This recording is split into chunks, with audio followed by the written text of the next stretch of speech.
How do you keep something secret? You hide it in plain sight. July 8, 1947. The flying disc has been found and is now in the possession of the Army. If you look at the document sent to J. Edgar Hoover, 3 so-called flying saucers had been recovered in New Mexico. It has become the #1 document viewed on the FBI website. There have been ET visitation, and people have been attempting to conceal this knowledge. We actually did recoveries of bodies that were involved with some of these crashes. I said, well, you're going to tell the public about it? And he says, no, we don't tell the public about this. There became to be this bifurcation, this separation between legitimate national security and military operations and the deep black programs that are unacknowledged. If people think that it's just a UFO issue, they're gravely mistaken. This is one of the ultimate secrets that needs to be exposed. If there was a project that was illegal, the president doesn't know it's occurring, who's going to stop this from happening? The moon of Mars. There's a very unusual structure. When people find out about that, they're going to say, who put that there? These deeper black programs have the technology to hoax an alien invasion. They could do it, and they could do it in a way that's 100% believable. It's very easy to set up a false flag operation, concoct all kinds of false information. They have people embedded in all the major media to change and affect stories. If you tell anyone about this project, this bullet has your name on it, and it will find you. The strategy was that first the Russians were the enemy, then terrorists would be identified, then third world country crazies.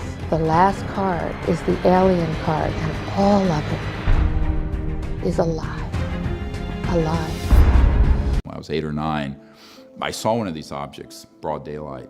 There was a beautiful, seamless disc in a blue sky, but I became completely absorbed in this. So my interest in this goes back to my childhood. Once you conclude that they're real and they're of interstellar origin, the next question is, what are we going to do about it? And so I concluded what we should be doing about it is not militarizing the relationship, but having sort of a citizens diplomacy effort, much like the Physicians for Social Responsibility, who were going to the Soviet Union to create a dialogue during the coldest days of the Cold War. So we started a set of protocols to make contact, and sure enough, we had some spectacular successes. This is that story.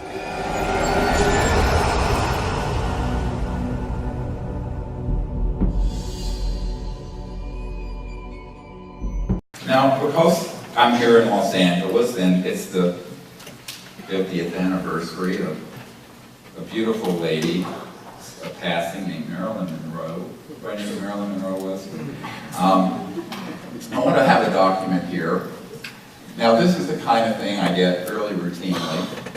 And this is a top secret document, has not been declassified. It's been authenticated by a man who used to be General Odom's right-hand man, the head of the National Security Agency, who now is a lecturer at the University of Maryland, and who wishes to remain confidential. So I got this document from someone whose family was at the beginnings of the National Security Agency, NSA. And in it, it's a wiretap. And the agency, the CIA, was tapping Marilyn Monroe's phone. And in the process, she was on the phone because she was frustrated at having kind of been dropped by the Kennedy brothers. And she was going to tell the public in a big press conference, the whole world would have listened to this one, about what Kennedy had told her. And if you read, look at this, about the objects from New Mexico, from outer space, and this spacecraft with the dead bodies. This is going on and on. This is about Roswell. It is a smoking gun. It has Project Moondust, Project 46, and look at the signature, James Jesus Angleton III. He was the chief mole hunter who stopped leaks at the CIA at this period. And this was Marilyn Monroe's death warrant. What happened was that she was going to do this press conference. And so they made it look like a suicide, and they killed her. I also have someone who won't come forward, who way back then was in the intelligence unit of the LA Police Department, corroborated that this was going on.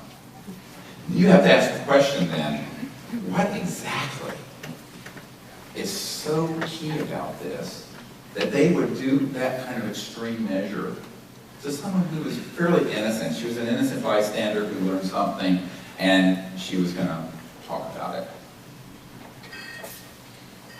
This is the $600 trillion question.